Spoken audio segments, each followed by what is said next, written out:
Mateus capítulo 18, nós faremos a leitura dos versos 1 até o verso 14. Mateus 18, de 1 a 14. Naquela hora, aproximaram-se de Jesus os discípulos, perguntando: quem é porventura o maior no reino dos céus?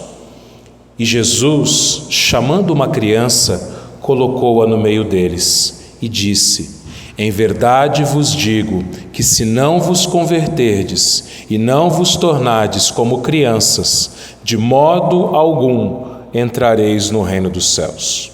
Portanto, aquele que se humilhar como esta criança, esse é o maior no reino dos céus. E quem receber uma criança tal como esta, em meu nome, a mim me recebe. Qualquer, porém, que fizer tropeçar a um destes pequeninos que creem em mim, melhor que fora que se lhe pendurasse ao pescoço uma grande pedra de moinho e fosse afogado na profundeza do mar. Ai do mundo por causa dos escândalos, porque é inevitável que venham escândalos, mas ai do homem pelo qual vem o escândalo. Portanto, se a tua mão ou teu pé te faz tropeçar, corta-o e lança fora de ti. Melhor é entrares na vida manco ou aleijado do que, tendo duas mãos ou dois pés, seres lançados no fogo eterno. Se um dos teus olhos te faz tropeçar, arranca-o e lança-o fora de ti. Melhor é entrares na vida com um só dos teus olhos do que, tendo dois, e seres lançado no inferno de fogo. Vede, não desprezeis a qualquer destes pequeninos, porque eu vos afirmo que os seus anjos nos céus veem incessantemente a face do meu Pai Celeste. Porque o Filho do Homem veio salvar o que estava perdido. Que vos parece? Se um homem tiver 100 ovelhas e uma delas se extraviar, não deixará ele nos montes as 99, indo procurar a que se extraviou? E se porventura a encontra, em verdade vos digo que maior prazer sentirá por causa desta do que pelas 99 que não se extraviaram. Assim, pois, não é da vontade de vosso Pai Celeste que pereça um só destes pequeninos. Vamos orar. Pai, estamos na Tua presença, Senhor Deus, o Senhor que é grande, o Senhor que é o nosso Deus, o nosso Pai, o nosso Salvador.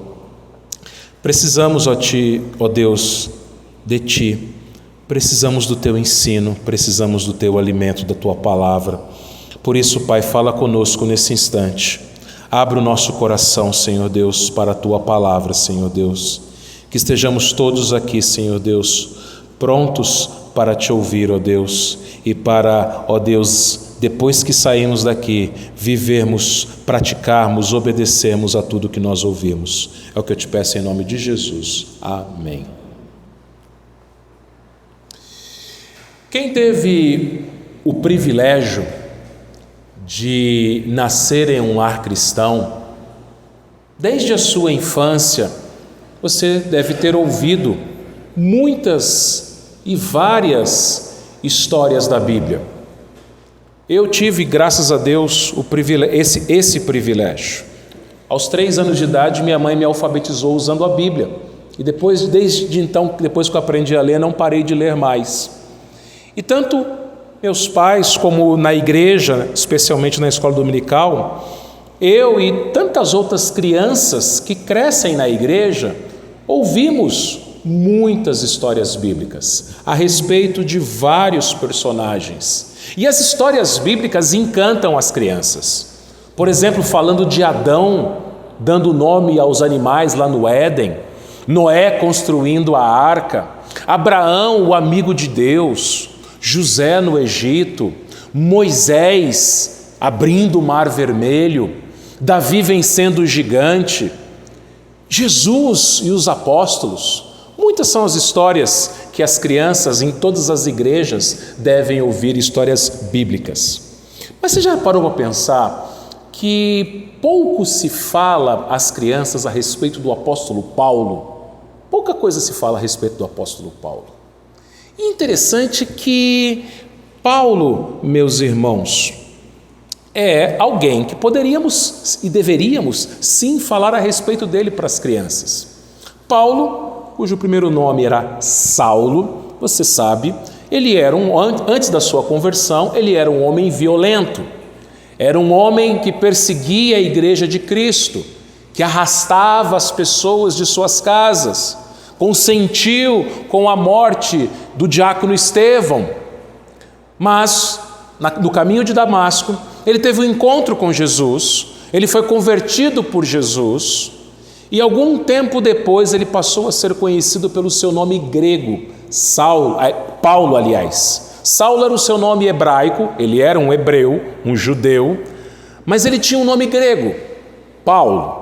E foi muito pertinente isso, porque ele seria o apóstolo aos gentios, aos povos de fala grega. Então ele se apresentava com o seu nome grego, Paulo. E provavelmente você deve saber o que significa o nome Paulo. Significa alguém de baixa estatura, pequeno, e pode significar também humilde.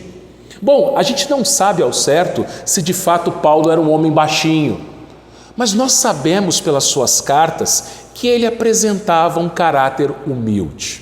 Sim, meus irmãos, Paulo demonstra isso, demonstra que ele era alguém que se humilhava na presença do Senhor. Lá em 1 Coríntios, capítulo 15, versículo 10, ele diz que ele trabalhou mais do que todos os apóstolos. Isso pode parecer prepotência, arrogância da parte dele, mas você tem que ler o versículo inteiro, 1 Coríntios 15, 10, que diz o seguinte: mas pela graça de Deus sou o que sou, e a graça que me foi concedida não se tornou vã. Antes trabalhei muito mais do que eles, todavia não eu, mas a graça de Deus comigo. Vejam, Paulo reconhecia que todo o seu ministério era graça do Senhor. Não era algo que vinha dele mesmo. Ele não se ensoberbecia dizendo que ele era o maior dos apóstolos. Muito pelo contrário, é só você ler o versículo anterior. Lá em 1 Coríntios 15, 9, ele escreveu o seguinte: porque eu sou o menor dos apóstolos, que mesmo não sou digno de ser chamado de apóstolo, pois persegui a igreja de Deus. Veja, agora Paulo se coloca na posição de o menor dos apóstolos, fazendo jus ao seu nome pequeno, Paulo. Ele fala: eu sou o menor dos apóstolos. Mas com o passar do tempo, Paulo foi se tornando cada vez menor, se a gente pode usar isso no português, cada vez mais pequeno. E lá em Efésios 3:8, ele escreveu o seguinte: a mim, o menor de todos os santos, me foi dada a graça de pregar aos gentios o evangelho das insondáveis riquezas de Cristo. Então antes ele dizia que ele era o menor dos apóstolos. Agora ele fala que ele é o menor de todos os santos, de todos os crentes. Ele se colocava como o menor de todos, mas próximo da sua morte, ele vai mais além, ele se rebaixa ainda mais. 1 Timóteo 1,15 ele escreveu: fiel é a palavra e digna de toda a aceitação, que Cristo Jesus veio ao mundo para salvar os pecadores, dos quais eu sou o principal. O menor dos apóstolos, menor dos santos, o principal dos pecadores, o menor dos pecadores. Meus irmãos, como eu disse, isso não era natural do caráter de Paulo. Paulo sim demonstrava, após a sua conversão, um caráter humilde, mas isso não era pertinente à sua natureza. Cristo fez uma obra grandiosa no coração daquele homem, outrora arrogante, outrora soberbo, outrora violento, transformando ele num homem manso, transformando ele num homem crente, transformando ele num evangelista, transformando o grande Saulo de Tarso no pequeno Paulo. E Jesus ele vai nos ensinar exatamente isso, meus irmãos, a sermos pequenos. Não demonstrando uma demagogia ou uma autocomiseração, olha, tadinho de mim, como eu sou pequenininho. Não, nada disso. Mas algo real, algo sincero, algo verdadeiro, que vem do nosso coração, coração este transformado por Jesus Cristo, transformado pelo nosso Salvador. Paulo só foi capaz de se colocar e entender que ele era o menor de todos, porque ele imitava a Cristo. Cristo, da mesma forma, veio para ser o menor, para servir, para morrer numa cruz. E ele ensina isso nesse texto que nós lemos, discípulos pequeninos, é o nosso tema de hoje. A primeira lição que ele nos ensina é que os pequeninos são humildes. Olha o versículo 1. Naquela hora aproximaram-se de Jesus os discípulos perguntando: quem é porventura o maior no reino dos céus? Mateus, Marcos e Lucas narram essa história. Marcos vai dizer que Jesus e os discípulos estavam em casa, em Cafarnaum. E Lucas nos conta que houve uma discussão entre eles. Eles começaram a discutir, querendo saber qual deles era o maior, qual deles seria o mais importante, qual deles teria o maior cargo, qual deles ficaria mais perto do trono no reino de Jesus. Eles ainda não tinham entendido que o reino de Jesus era um reino superior. Eles ainda tinham aquela mentalidade que Jesus ele veio para reinar aqui na terra, reinar em Jerusalém, no trono de Davi. E eles ainda almejavam cargos, almejavam promoções, almejavam honra humana. Então eles perguntam: Senhor, quem de nós aqui é o maior? Irmãos, uma pergunta muito infantil, diga-se de passagem.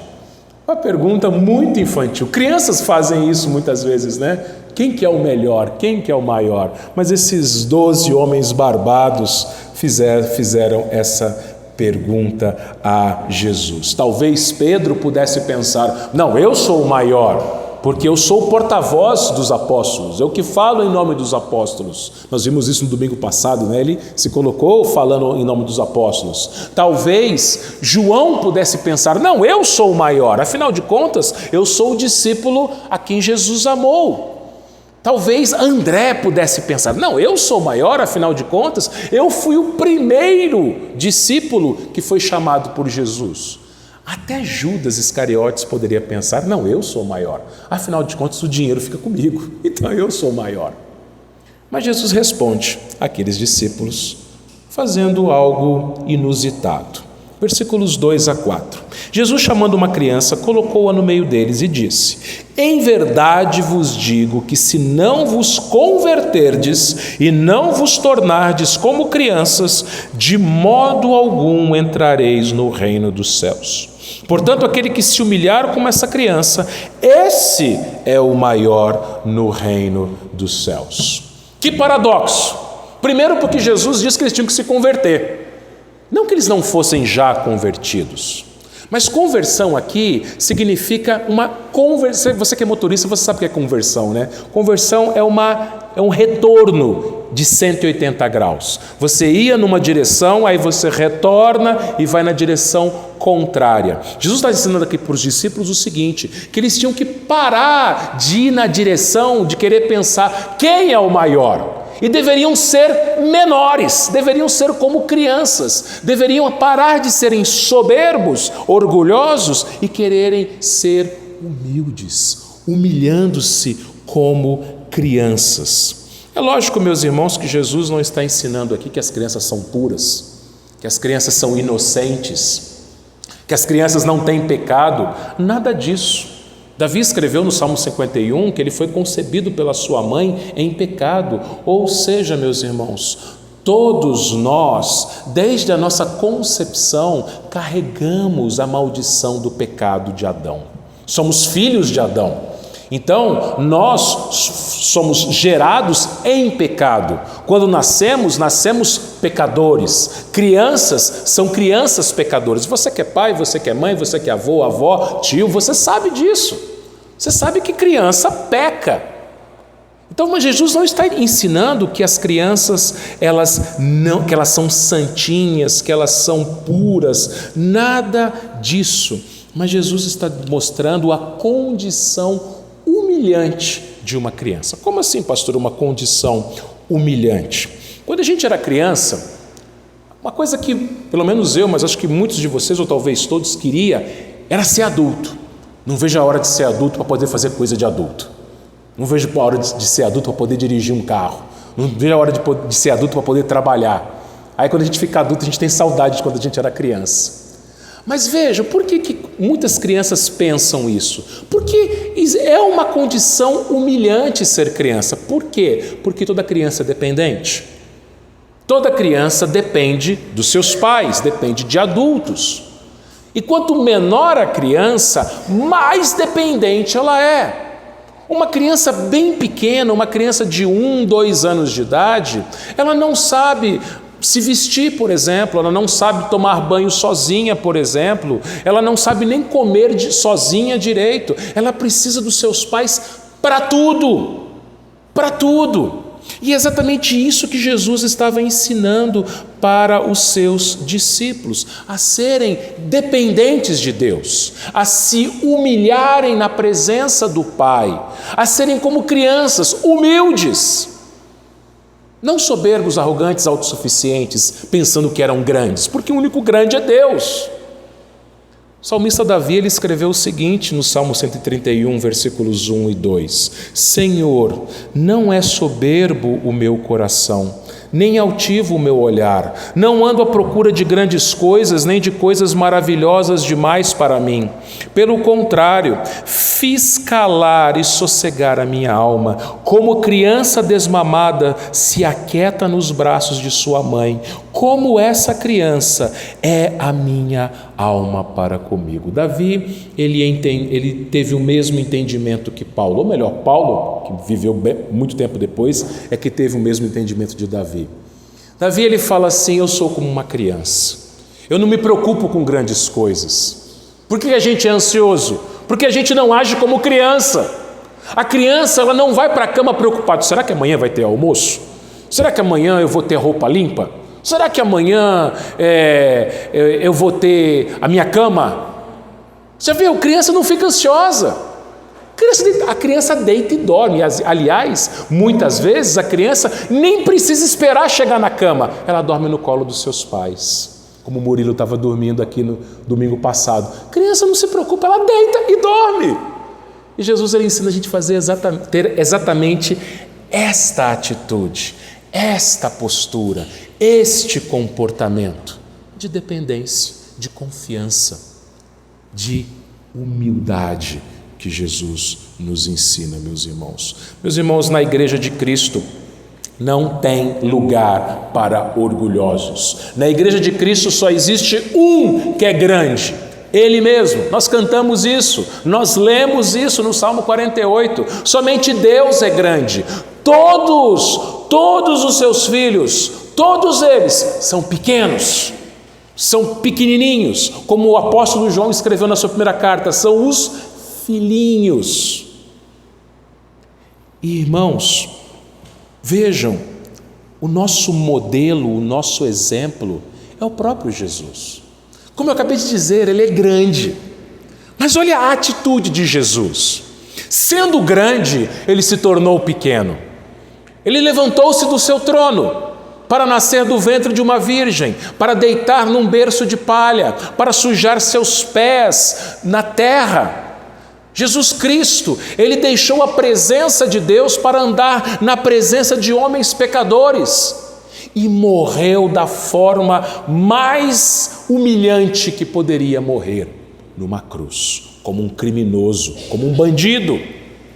Vejam, meus irmãos, se Jesus fez isso, quem somos nós para acharmos que somos grandes, que somos importantes, que temos algum poder, alguma coisa? E isso vai de encontro contra o contrário, né? Isso é contrário a todas as filosofias humanistas que dizem que nós precisamos ter uma boa autoimagem, uma elevada autoestima, que precisamos amar a nós mesmos do que nós amarmos o próximo, para depois amar o próximo, aliás.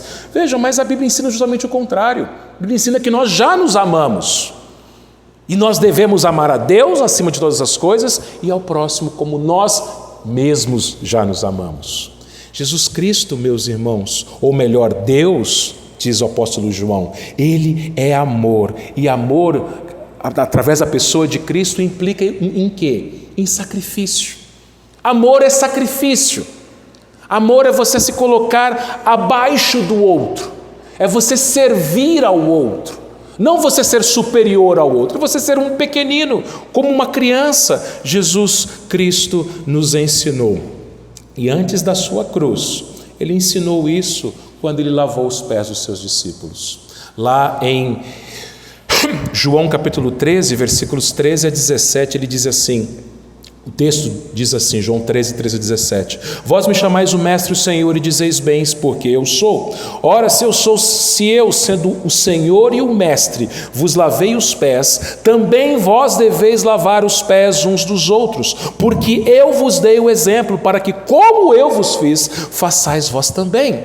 Em verdade vos digo que o servo não é maior do que o seu Senhor, nem o enviado maior do que aquele que o enviou. Ora, se sabeis estas coisas, bem-aventurados sois se as praticardes. Bem-aventurados, nós seremos bem-aventurados, seremos felizes se nós praticarmos o que Jesus está ensinando aqui, a servirmos, a nos colocarmos na posição mais baixa, mais humilde, a sermos como crianças, pequeninos, dependentes, confiantes do Senhor, a não nos acharmos importantes, a não nos acharmos poderosos, a não acharmos que somos alguma coisa no mundo, na igreja ou em qualquer outro lugar.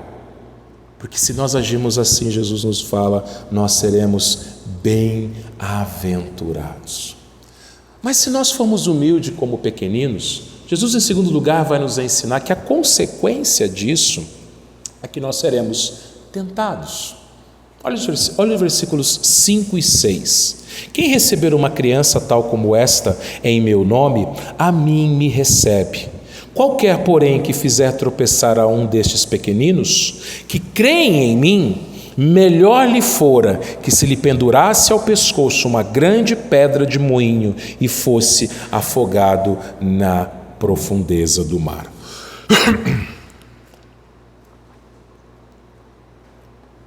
Jesus, ele volta a falar da criança que estava ali. Aquela criança, se nós entendemos pelos outros evangelhos, né, que no caso Marcos fala que eles estavam em casa. Então aquela criança provavelmente era filho de um dos apóstolos.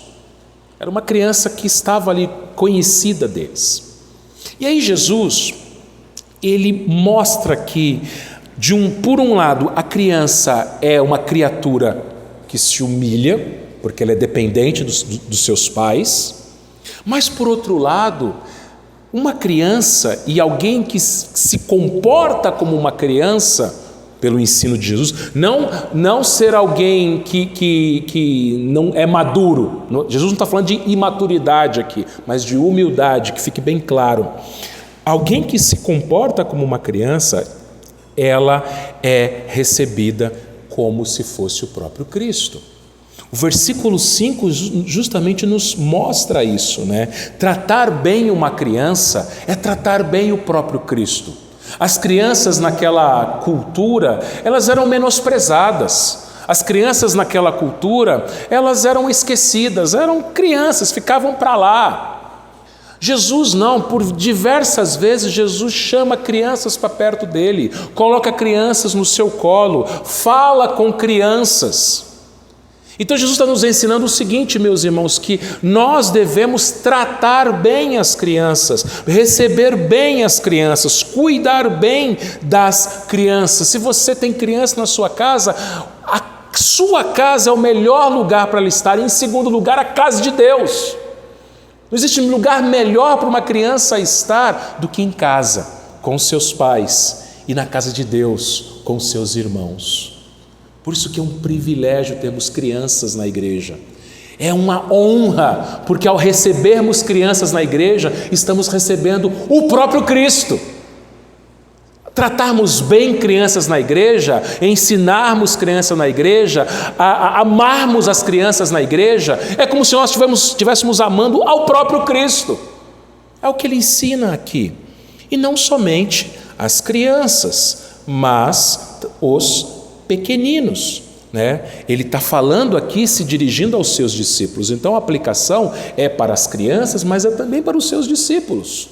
Então, quando nós cuidamos, amamos o nosso irmão, da mesma forma é como nós estivéssemos amando, recebendo, cuidando do próprio Jesus Cristo. Agora, se por um lado, ao fazer bem para uma criança ou para um discípulo pequenino é algo de honra a Cristo, por outro lado, Jesus amaldiçoa aqueles que servem como pedra de tropeço, que fazem o mal contra as crianças, contra os pequeninos e contra os seus discípulos pequeninos. O versículo 6, qualquer, porém, que fizer tropeçar a um destes, olha, está se referindo à criança, mas ele também está se referindo aos discípulos que devem ser como crianças, pequeninos que creem, olha aqui, está falando de crente. Um desses pequeninos que creem em mim, melhor lhe fora que lhe pendurasse ao pescoço uma grande pedra de moinho e fosse afogado na profundeza do mar. Meus irmãos, muitas pessoas, especialmente nos nossos dias, elas querem censurar aqueles que falam da realidade do tráfico de crianças, aqueles que falam a respeito da realidade da exploração infantil, da pedofilia, do aborto. São malditos. Malditos aqueles todos que querem, desejam, pregam, ensinam e fazem o mal contra crianças, desde o ventre até depois de nascidas. Melhor que fosse que elas fossem amarrado nelas no pescoço delas uma pedra e jogasse elas no fundo do mar. Por quê? Porque em poucos instantes o sofrimento delas acabaria, elas morreriam afogadas. Agora essas pessoas serão condenadas ao inferno. Aqueles que fazem mal a crianças, aos pequeninos, serão condenados ao inferno. E aqueles que fazem mal à igreja do Senhor, aos pequeninos discípulos do Senhor, também. Melhor fosse que eles se afogassem, porque pelo menos no afogamento acabava o sofrimento, eles morreriam. Mas no inferno, o verme não morre, o fogo não se apaga, é para sempre. Aqueles que perseguem a igreja, aqueles que maltratam crianças desde o ventre, serão queimados no inferno, serão destruídos, malditos esses. Por isso que a criança tem que acolher criança, por isso que a igreja, aliás, tem que acolher crianças, por isso nós fazemos tarde feliz, por isso que nós temos escola dominical, para ter criança na igreja, não só os filhos da aliança, os nossos filhos, mas convidarmos crianças de fora para ouvirem sobre Jesus, porque o mundo quer destruí-las. Mas se você conhece a Jesus, você quer falar de Jesus para as pessoas, e não tem terreno mais fértil para o evangelho do que o coração de uma criança. Não tem terreno mais fértil do que o coração de uma criança. Irmãos, Jesus aqui está falando também a respeito de tentação. Ele fala no versículo 6, qualquer porém que fizer tropeçar. O que é essa palavra aqui, tropeçar? Aqui na nossa revista atualizada, Almeida Revista Atualizada, usa esse verbo aqui, tropeçar. No grego é o verbo escandalon, escândalo. Qual que seria a melhor tradução aqui? O significado desse verbo na língua grega significa pedra de tropeço ou armadilha. O que Jesus está falando aqui? Que qualquer pessoa que serve de armadilha, ou seja, ela vai fazer alguma coisa para o mal dos pequeninos, essa pessoa é um maldito. Melhor que fosse que se afogasse no fundo do mar. Isso nos mostra, meus irmãos, que existem sim pessoas que querem o nosso mal, que puxam o nosso tapete, que preparam armadilhas para a gente cair. Assim como fazem com crianças, fazem com os pequeninos que creem no Senhor Jesus Cristo. Mas Jesus ele diz o seguinte no versículo 7: ai do mundo por causa dos escândalos, porque é inevitável que venham escândalos, mas ai do homem pelo qual vem o escândalo. Jesus está dizendo aqui o seguinte, meus irmãos, que é inevitável que tenham tentações, escândalos. É inevitável. Nós temos aprendido na escola dominical isso aqui. Até mesmo as tentações até mesmo os nossos pecados estão dentro da soberania de Deus. Então vai acontecer. Desde a queda, nós vamos passar por tentações. Pessoas vão querer nos fazer o mal. Mas ai daquele, Jesus diz, que faz isso. Ai daquele que prepara armadilhas. Ai daquele que tenta os pequeninos, né? Ai daquele, poderíamos aplicar da seguinte forma: ai daquela mulher que provoca um homem para adulterar com ela. Ai daquele homem que seduz uma mulher para adulterar com ela. Ai daquela pessoa ou daquelas pessoas que provocam outros para que caiam na ira. Ou seja, todos aqueles que são pedra de tropeço, que fazem os crentes pecarem e fazem o mal para os crentes e para as crianças. Jesus está aqui dando uma aplicação dupla. Ai daqueles, melhor que eles fossem afogados. Só que, meus irmãos, vejam, nós podemos ser a nossa própria pedra de tropeço. Nós podemos causar a nossa própria ruína. Se alguém pode nos fazer o mal, a pessoa que mais pode nos fazer mal somos nós mesmos. Nós temos um coração enganoso. Depois do diabo, o nosso maior inimigo é a gente mesmo. Por isso que Jesus ele diz assim no versículo 8: portanto, se a tua mão ou o teu pé te faz tropeçar, tropeço. Antes ele falava de pessoas que eram causa de tropeço. Agora ele fala da própria pessoa que pode ser a causa do seu próprio tropeço. Corta, lança fora de ti. Melhor é entrares na vida manco ou aleijado do que tendo 2 mãos ou 2 pés e seres lançados no fogo eterno. Se um dos teus olhos te faz tropeçar, arranca-o e lança-o fora de ti. Melhor é entrares na vida com um dos teus olhos do que tendo 2 e seres lançado no inferno de fogo. Meus irmãos, vejam, Jesus ele está nos mostrando aqui que nós podemos ser a nossa própria causa de ruína, o nosso próprio tropeço. A tua mão te faz tropeçar. Ele está repetindo as palavras que ele havia dito lá no Sermão do Monte, que nós já vimos. Corta a sua mão fora, é radical. Corte o seu pé fora. É o seu pé? É o seu olho? Arranca ele fora. É radical.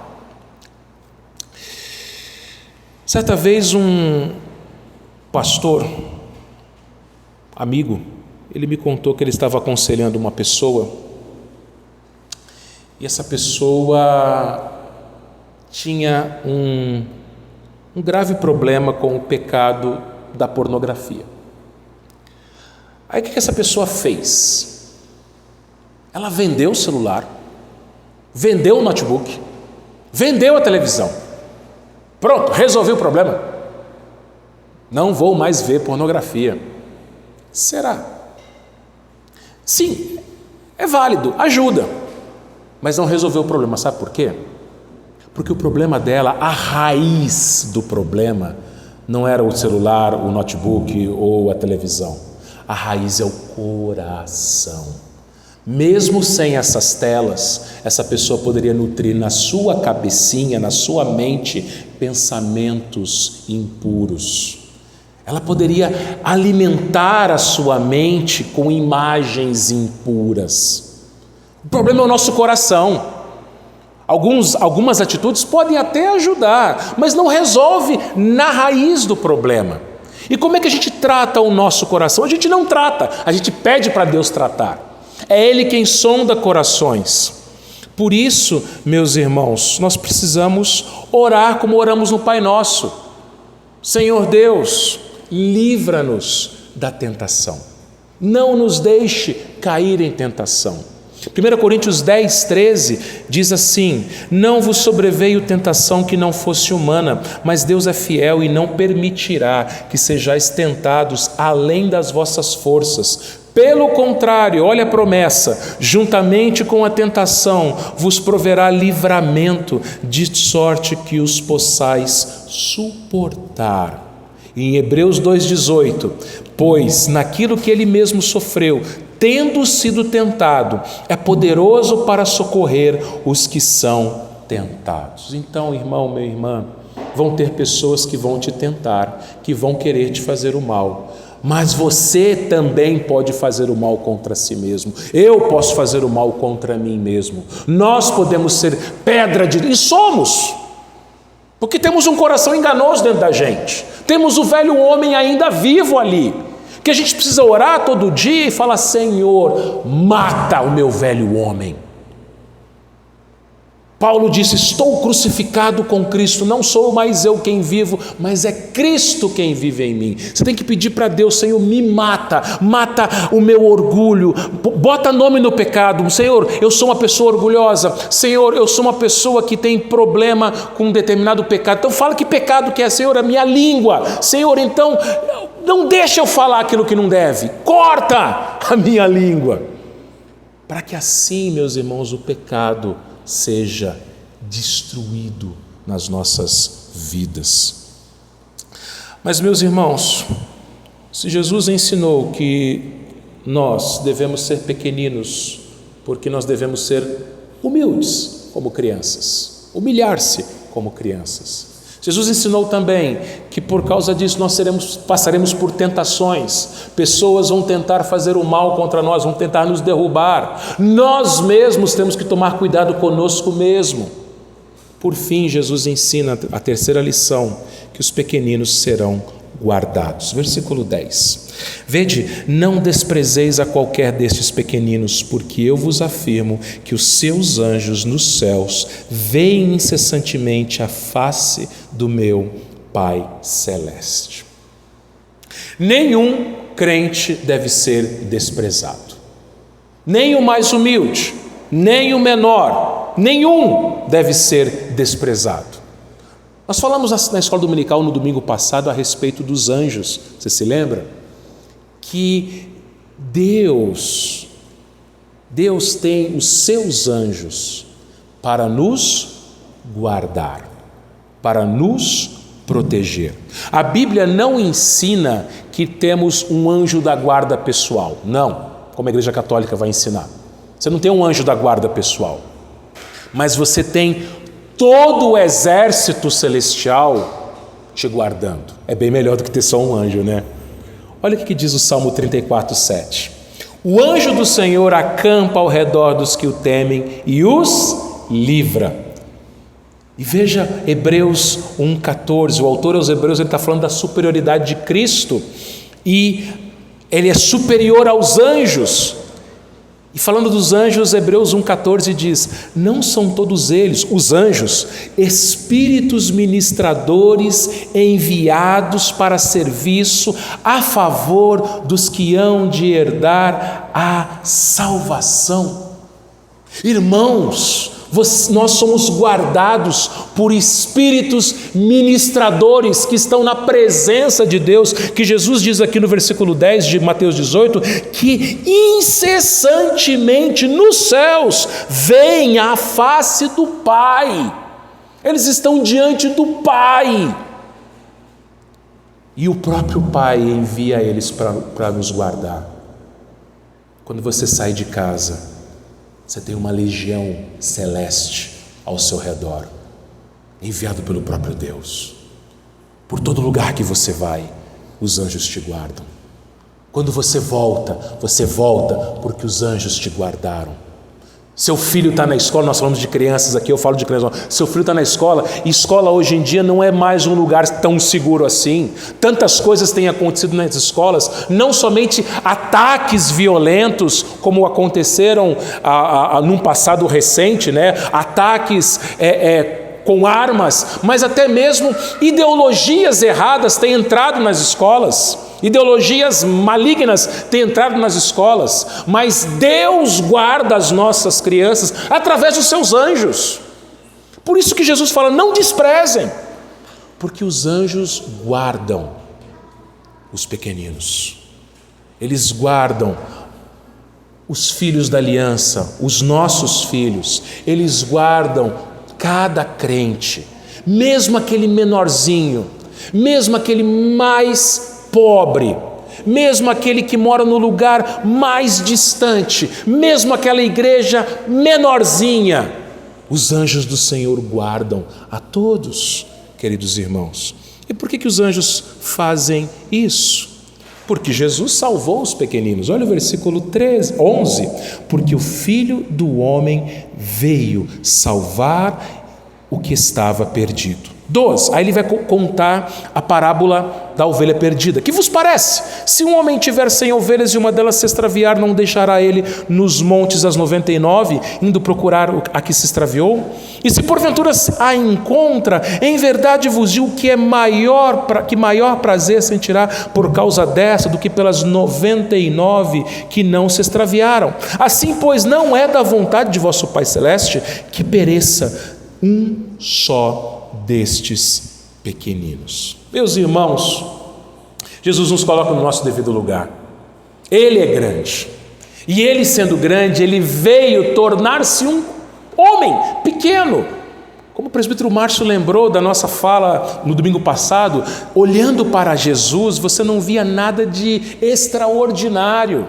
Jesus era um homem comum, como qualquer um de nós. A que nível o Deus do universo chegou? Se tornar um homem comum, um homem normal, um carpinteiro humilde. Mas esse homem veio salvar os homens. Ele se tornou pequeno para salvar os pequenos. E ele nos mostra, meus irmãos, esse grande amor, esse ousado amor, esse magnífico, incomparável amor que ele tem por nós. Veja, você fica impressionado porque os anjos te guardam? Deveria te impressionar mais ainda em saber que o Deus grande morreu numa cruz por você, porque Ele te ama. E ninguém nesse mundo, nem seu marido ou esposa, nem seus filhos, nem seu pai ou sua mãe te ama tanto quanto o Senhor Jesus Cristo que veio te salvar. E Ele não faz acepção de pessoas. Dentre os seus eleitos tem pessoas de todo quanto é tipo. Tem pessoas com mais formação acadêmica, mas também tem analfabetos. Tem pessoas que têm um bom poder aquisitivo, mas tem pessoas muito pobres também. Tem pessoas em grandes cidades, em pequenas cidades, no campo, na zona urbana, homens, mulheres, de todas as idades. Nenhum, diz Jesus aqui, a vontade do Pai Celeste é que nenhum se perca. Nenhum dos pequeninos se perca, meus irmãos. Por isso, Paulo nos ensina porque ele aprendeu com Cristo. Cristo nos ensina que nós devemos ser pequeninos. Devemos ser humildes como os pequeninos. Entender que seremos tentados e saber também que somos guardados. Eu quero deixar uma palavra final a todos os irmãos. Assim como nenhum crente deve ser desprezado, as crianças também não devem ser desprezadas. Os filhos dos crentes, os filhos da aliança não podem ser desprezados. Pais crentes têm a responsabilidade de ensinar a palavra de Deus aos seus filhos. É um privilégio que Deus te dá e Deus me dá. Igreja, nós temos a responsabilidade e o privilégio de ensinar as nossas crianças. Por isso que a gente não pode ter aquela mentalidade de que, para criança qualquer coisa serve. Para criança qualquer um pode dar aula. Para criança qualquer coisa vai. Não! Eu vou falar agora para os professores de crianças que estão aqui. Você tem que preparar a sua aula da mesma forma que você fosse dar uma aula para adultos. Você tem que orar, colocar o seu joelho no chão, você tem que estudar, você tem que se preparar para trazer uma aula com excelência. Porque eu conheço crianças que se converteram em aula de escola dominical. Com um professor, com uma professora. Você pensa que não é nada. Você pensa que criança, vamos tirar as crianças daqui para elas não incomodarem. Criança não incomoda. Criança é filha da aliança.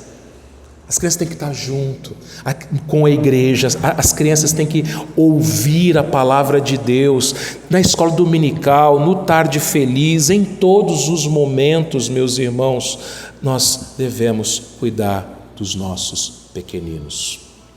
Que sejamos como eles, sejamos realmente discípulos pequeninos, que o Senhor nos ajude para a glória deles. Amém.